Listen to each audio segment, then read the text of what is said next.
Bonjour à tous, aujourd'hui je vous propose un sujet du baccalauréat général, donc 2021. On est sur le sujet d'Asie du 7 juin. C'est l'épreuve du jour 1 et on est sur l'exercice au choix, donc l'exercice B, avec comme domaine abordé ici, donc étude de fonctions, fonctions exponentielles et équations différentielles. Donc il y a 3 parties. Une première partie, on va résoudre une équation différentielle. Une deuxième partie avec une étude de fonctions. Et ensuite, une petite partie un peu avec les deux mélangés. Cette première partie, elle est très classique. On nous propose une équation différentielle vraiment qui est celle qu'on a appris à résoudre dans le cours. Y, c'est évidemment une fonction définie dérivable ici. Alors, ça pourrait être sur R, mais là, on va prendre ça sur 0 plus l'infini. Et donc, première question, solution particulière. Alors, une solution particulière, qu'est-ce que c'est? Bien, c'est une solution qu'on peut trouver et qui vérifie cette équation. Ça veut dire qu'il faut trouver, pour être clair, il faut trouver f, défini donc sur 0 plus infini, tel que, quel que soit x, donc appartenant à 0 plus infini, il faut qu'on ait toujours f' de x, qui doit être égal à moins 0,4 fois f de x plus 0,4. Alors ça, c'est pas évident à trouver. Donc, si on vous demande d'en trouver une comme ça, c'est qu'elle est assez évidente. Donc, on essaye une fonction constante. On essaye une constante. D'accord? Donc, on essaye f de x égale à k. Donc, avec donc soit k appartenant à R, tel que f de x soit toujours égal à k. Dans ce cas-là, f', c'est une constante f, donc en dérivant ça donnerait 0. Ça veut dire qu'on doit avoir donc 0 qui doit être égal à moins 0,4 fois k plus 0,4. Donc ici, eh bien, ça fait 0,4k égale 0,4. Et donc, k égale 1 fonctionne, quel que soit x, positif. D'accord? Donc, solution particulière. C'est donc, on peut prendre f de x égale à 1. Alors, on peut aussi appliquer le cours, parce que y' égale moins 0,4 y plus 0,4 est du type, donc y' égale ay plus b, avec a égale moins 0,4 et b égale 0,4. Et on sait, ça c'est dans le cours, on sait que la fonction qui est x associe donc b sur, donc ici, moins a, donc on va écrire plutôt moins b sur a, on sait que ça est solution.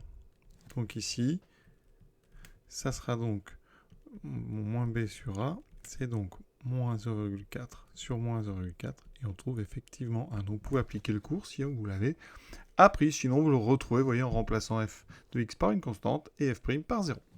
On passe à la deuxième question. Alors là aussi, c'est du cours. On ne va pas tout redémontrer. La question incite à répondre assez rapidement. Donc, y' est égal à... Donc, je vais vraiment tout réexpliquer. Ça, donc je vous ai dit, c'est du type y' égale ay plus b. D'accord? Avec a qui vaut moins 0,4 et b qui vaut 0,4. Eh bien, on sait que les solutions de cette équation sont les fonctions qui à x, donc associées à les fonctions, donc ici ça sera sur 0 plus l'infini, associe ici donc la solution particulière, donc l'expression c'est 1, et ici, expression d'une solution de y' égale à y. C'est-à-dire vous résolvez ça, ce qu'on appelle l'équation homogène, sans le b. Donc, d'après le cours, les solutions de y' égale moins 0,4y sont exactement les fonctions qui à x associent k fois exponentielle moins 0,4x, avec k un réel. Donc ici, eh bien, les solutions de cette équation, l'équation de départ, vous rajoutez ici k exponentielle moins 0,4x avec k appartenant à R. Donc les solutions, on les a exactement. Donc, les fonctions dont l'expression peut s'écrire comme ceci, cas décrivant l'ensemble des réels, et elles sont définies sur 0 plus l'infini. Et seule petite correction que je ferai, parce qu'en relisant ici, hein, on a une fonction de la variable t, donc ici, hein, mais vous pensez bien, hein, au lieu de mettre ici un x, on va pas tout effacer quand même, on va mettre un t à la place du x, et ici aussi, d'ailleurs en haut, je vais le changer tout de suite. Voilà. Donc, solution particulière pour tout t. Voilà, et donc, on a t, et j'en ai oublié un, qui est celui-ci. C'est pas très grave, hein, mais autant vraiment se plier au texte. Donc, pour résumer, hein, vraiment, il faut savoir que les solutions de y' égale à y plus b, hein, s'écrivent tous sous la forme, donc x associe, alors f de x, on peut mettre f0 de x plus fp de x, avec f0 solution donc, de l'équation qu'on appelle homogène y' égale à y, et fp, une solution particulière, celle qu'on a trouvée dans la première question. Et tout ça, c'est démontré dans le cours, hein, que les solutions de ce type d'équation, hein, eh bien, elles sont somme d'une solution de l'équation homogène et d'une solution particulière. Et donc, on a tout pour eh bien, répondre à la dernière question. On cherche une solution qui vérifie g de 0 égale 10. Alors, g est solution donc de y' égale moins 0,4y plus 0,4. Donc, ça veut dire que pour tout t appartenant à 0 plus l'infini, eh bien, on peut dire que g de t, c'est k fois exponentielle moins 0,4t plus 1. Il va falloir trouver donc la valeur de k qui satisfait eh bien, g de 0 égale 10. Donc, on remplace t par 0. Ça me fait k exponentielle 0 plus 1 égale 10. Exponentielle 0, ça vaut 1, donc ça fait k égale à 9. Donc, pour tout x, pour tout t, pardon, pour tout t, donc appartenant à 0 plus l'infini, g de t, c'est 9 exponentielle moins 0,4t plus 1. Et notre première partie est terminée. Partie 2. Alors là où c'est rassurant, c'est que dans la partie 2, vous voyez, le dénominateur, 1 plus 9 exponentielle moins 0,4, eh bien, c'est g de t. Hein, effectivement, on nous dit que p de t est égal à 1 sur g de t, donc ça veut dire qu'on a bien travaillé dans la première partie. On nous demande la limite de p en plus l'infini. Alors, au brouillon rapidement, ça donne ceci. Donc j'écris l'expression de p. Voilà, t va vers plus l'infini. Donc déjà, on s'occupe de moins 0,4t qui va donc aller vers moins l'infini. Hein. T tend vers plus l'infini. On met ça dans un exponentiel. Donc par composition, exponentielle en moins l'infini, ça va donner, ça tend donc vers 0. Donc le dessous, 1 plus 9 fois 0, donc 1. En haut, ça fait 1, donc ça tend vers 1. On rédige ça tranquillement. En donnant la limite quand t tend vers plus l'infini de moins 0,4t, qui fait donc moins l'infini.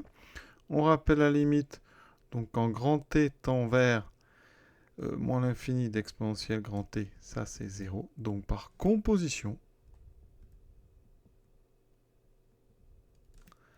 la limite, donc quand petit t tend vers plus l'infini de, donc exponentielle moins 0,4t, c'est donc égal à la limite d'exponentielle t quand t tend vers moins l'infini, c'est donc 0.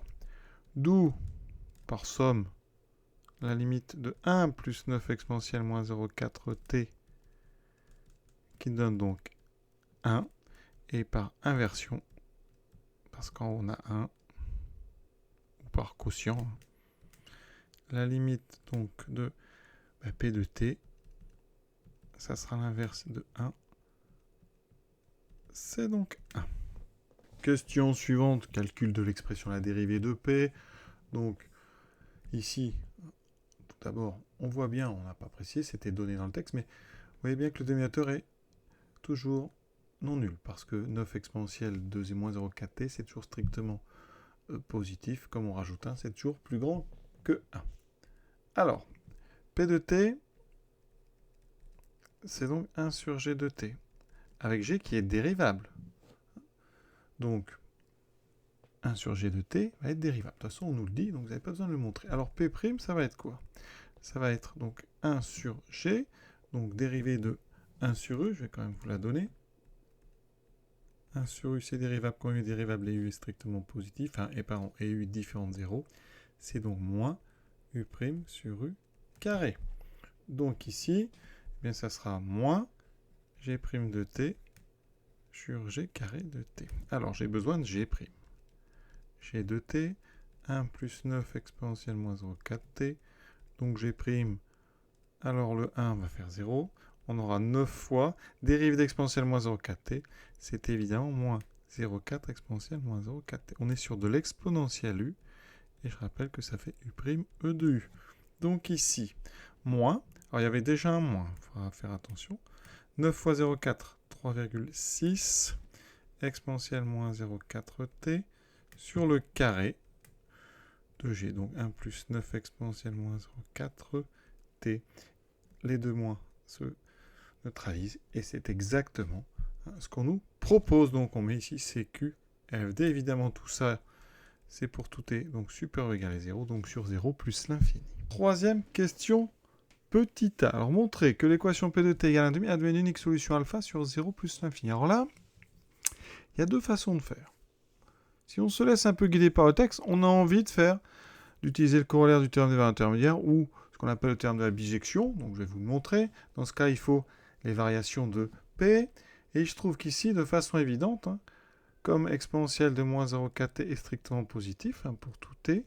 Ici, bon, on est pour tout t positif, mais ça veut dire que donc, vous voyez que tout est positif, le dessous est un carré, etc. Donc, pour tout t, P' de t est donc toujours strictement positif. Donc, P est strictement croissante sur 0 plus l'infini. Et là, on a tout ce qu'il faut pour utiliser donc, le théorème des valeurs intermédiaires et son corollaire sur les fonctions strictement monotones. Donc ici, sur 0 plus l'infini, qu'est-ce qu'on peut dire? P est continue. Il nous faut la continuité. Pourquoi elle est continue? Parce qu'on sait qu'elle est dérivable. P est strictement croissante, très important pour l'unicité. Ensuite, il me faut l'image de 0. P de 0. Alors, on remplace. Ça fait 1. Donc, je vais peut-être le faire à côté. Voilà. 1 sur 1 plus 9 exponentielle 0. Donc, ça fait 9. Ça fait 1 sur 10. Donc, ça fait 0,1. 0,1. C'est plus petit que 1,5. Et ensuite, on sait que la limite de P en plus l'infini, c'est 1, qui est plus grand que 1,5. Donc, ici, vous remarquez que 1,5 appartient à l'intervalle. Donc, ici, P de 0, limite de P en plus l'infini. D'accord? Et donc, corollaire du TVI, vous pouvez mettre TVI ici accepté, mais sinon ça s'appelle le terme de la bijection. Eh bien, l'équation, donc c'est P de T égale à 1,5 admet sur 0 plus l'infini une unique solution alpha. Alors je vous ai annoncé qu'on pouvait faire autrement. Comment pouvait-on faire autrement? Eh bien pour une fois, on pouvait résoudre directement l'équation P de T égale 1,5. Et regardez, on écrit P de T égale 1,5. Ça donne donc 1 sur 1 plus 9 exponentielle moins 0,4t égale à 1,5. Tout est, les dominateurs sont non nuls, on peut faire un produit en croix. Ça fait 2 égale 1 plus 9 exponentielle moins 0,4t. Ensuite, on va mettre l'exponentielle à gauche. Donc moins 9 exponentielle moins 0,4t égale à 1 moins 2, donc moins 1. Ce qui donne exponentielle moins 0,4t égale 1 sur 9. On passe au logarithme, aucun souci, tout est strictement positif. ln, donc, ici, ça fait moins 0,4t et donc égal à ln de 1 sur 9. Et on a fini, on divise par moins 0,4, donc t. Alors ln de 1 neuvième, on peut écrire moins ln de 9 sur moins 0,4.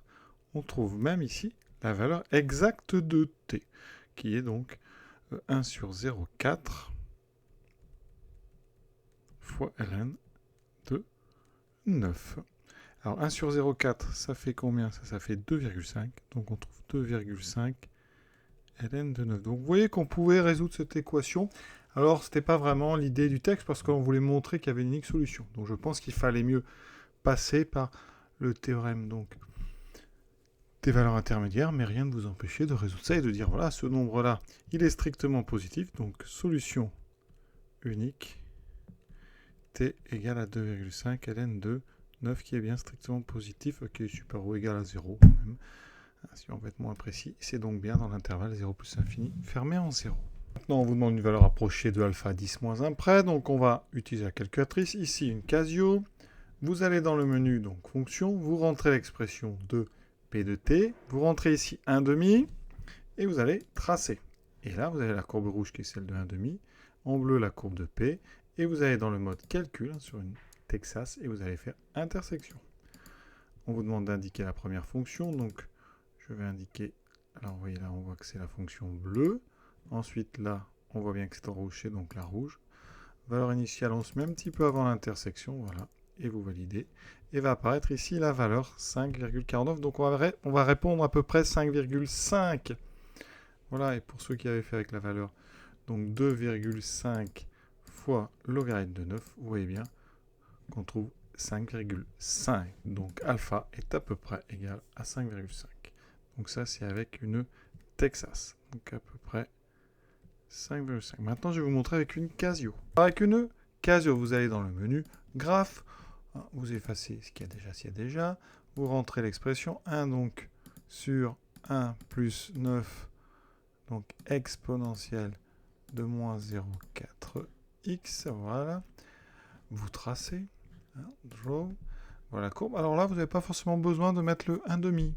Dans GSolve, ils ont tout prévu. Vous allez dans GSolve, vous allez un petit peu plus loin ici, F6, et vous allez dans Xcalc. Et vous indiquez la valeur qui vous intéresse pour Y, donc vous mettez 1,5. Et ça vous donne directement, ici, vous voyez, 5,49, donc 5,5. Vous voyez, c'est très rapide. Partie 3, donc P désigne la fonction de la partie 2. Donc je vous ai ici remis donc son expression, 1 sur 1 plus 9 exponentielle moins 0,4t. Ensuite, on va avoir besoin de sa dérivée, donc on l'avait calculé dans la partie 2, voilà.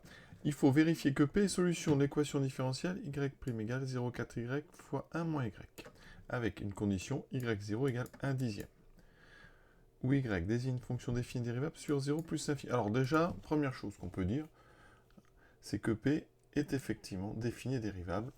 P est bien défini et dérivable sur 0 plus infini. C'était donné dans la partie 2, d'ailleurs. C'est encore écrit ici, d'ailleurs. Ensuite, pour que P soit solution de l'équation différentielle avec la condition initiale, donc y0 égale 1 dixième, il faut que P de 0 soit égal à 1 dixième. Donc on calcule P de 0.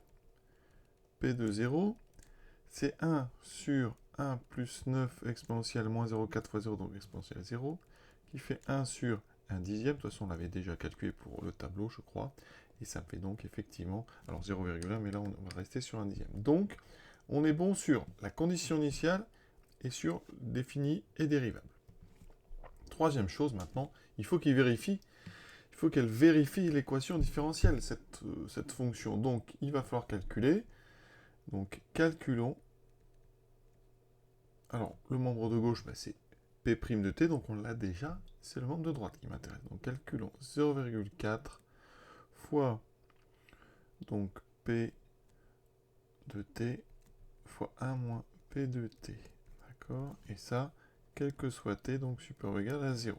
Ça fait 0,4 fois 1 sur 1 plus 9 exponentielle moins 0,4t fois 1 moins 1 sur 1 plus 9 exponentielle moins 0,4t. Ce calcul, on va le faire. Et il faut réussir à montrer que ça fait P'. Comme ça, on aura bien P qui vérifie l'équation différentielle. Donc, il y a un petit peu de transformation ici. Alors, dans P', on a 1 plus 9 exponentielle moins 0,4t au carré dessous. Donc ça, pas de souci. On va l'avoir parce qu'ici, on a 1 plus 9 exponentielle moins 0,4t et on en a un deuxième ici. Donc, on va mettre au dénominateur dans les parenthèses. Donc ici, je réécris. Donc ça, c'est les deux premiers facteurs. Fois, alors on met au même dénominateur, donc dessous toujours 1 plus 9 exponentielle moins 0,4t. Donc vous voyez bien que le produit va bien m'amener un carré. Ensuite, en haut, on met au même dénominateur. Donc 1 plus 9 exponentielle moins 0,4t moins 1. Ici, je vais mettre des parenthèses. Les 1 vont s'annuler. Il me reste donc 0,4 fois 9. Je vais quand même enlever les 1. Et donc, il reste 9 fois 0,4. Ce qui fait bien 3,6 exponentielle moins 0,4t sur 1 plus 9 exponentielle moins 0,4t au carré. Et ça, effectivement, c'est bien P' de t. Donc, faisons un petit bilan de ce que je viens de faire. Donc, quel que soit t appartenant à 0 plus l'infini, on a bien P' de t qui est égal à 0,4 fois P de t multiplié par 1 moins P de t. Donc, effectivement, eh bien, P est solution de l'équation y' égale 0,4y fois 1 moins y. Et on a bien une fonction définie des variables sur 0 plus l'infini avec la condition initiale qui est respectée. Donc, on a terminé cette question. Donc, en précisant quand même ici, P est solution de y' égale 0,4y fois 1 moins y, avec effectivement donc, P de 0 qui vaut bien 1 dixième, et P défini et dérivable sur 0 plus l'infini. Deuxième question de la partie 3. Donc, dans un pays en voie de développement, en l'année 2020, 10% des écoles ont accès à l'Internet. Ensuite, une politique volontariste est mise en œuvre. On s'intéresse à la proportion des écoles ayant accès à Internet. Donc, le temps, c'est donc T, exprimé en années, depuis l'année 2020. La proportion des écoles ayant accès à Internet est modélisée par, donc, à l'instant T par P de T. Donc, on va se servir de tout ce qu'on a fait, effectivement, interpréter. Dans ce contexte, donc la limite de la question de 1. Donc, c'était la limite de P en plus l'infini qui était égal à 1, puis la valeur approchée de alpha, de la question donc, de 3b, et ainsi que la valeur P de 0. On va prendre ça dans l'ordre. Limite de la question 2. On sait que limite de P de t quand t est envers plus l'infini, c'est égal à 1. Et 1, c'est 100%. D'accord? Donc, la proportion, parce que la proportion c'est P de t, pour ça que ça s'appelle P d'ailleurs, la proportion donc, des écoles ayant Internet se rapproche avec le temps des 100%. Donc au bout d'un certain temps, qui peut être long, on va avoir quasiment toutes les écoles qui auront accès à l'Internet. Donc on peut dire qu'au bout d'un certain temps,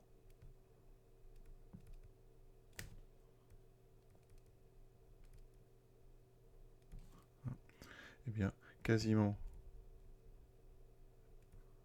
toutes les écoles auront Internet. Voilà. Deuxième chose, valeur approchée de alpha. Alors alpha, c'est à peu près 5,5. Et alpha est la solution de P de t égale 1,5. Et je rappelle que P est strictement croissante. Tout ça, on l'a démontré. Donc, 1,5, ben, c'est 0,5. C'est donc 50%. Donc, ici, comme alpha, c'est donc la valeur à partir du moment où on va être à 50%. Donc, dès qu'on va dépasser alpha, on va dépasser 50%. Donc, ici, c'est entre la 5e année, donc on va dire 5e, donc c'est 2020, donc c'est entre 2025 et 2026 que la proportion donc va dépasser ou va atteindre, on va atteindre 50%. Donc la moitié des écoles vont avoir accès à Internet entre 2025 et 2026. Ça veut dire que dès 2026, il y a plus de la moitié des écoles qui auront accès à l'Internet. Dernière chose, P de 0. Alors, P de 0, puisque P de T, ça modélise donc la proportion des écoles. P de 0, c'est la proportion donc, des écoles ayant accès à Internet en 2020. Or, P de 0 est égal à 1 dixième. La proportion des écoles en 2020, mais on sait que c'est 10%. Donc, interpréter. La proportion des écoles, donc, ça donne donc 10%. Alors, là, on nous dit d'interpréter alors P0. Elle était déjà donnée, parce qu'en fait, c'est la première phrase de la question 2. Donc, en fait, on va recopier, c'est un petit peu bizarre. 10% des écoles ont accès à Internet en 2020. Donc pour résumer, la proportion des écoles ayant accès à Internet va augmenter en partant de 10%. D'accord? On va mettre ici donc, le temps ou les années. Ici, donc, on est en 2020. Ensuite, entre 2025 et 2026, on va passer ici par notre 50%. D'accord? Ce fameux 1,5. Et après, ça va augmenter et tendre vers 100%. Alors le temps, pour aller à 100%, on n'atteindra jamais 100% avec la fonction P, c'était une modélisation, mais on sait qu'on va se rapprocher avec le temps de 100%. Voilà, cet exercice est terminé. Je vous souhaite une bonne fin de journée à tous en espérant avoir été complet. À bientôt.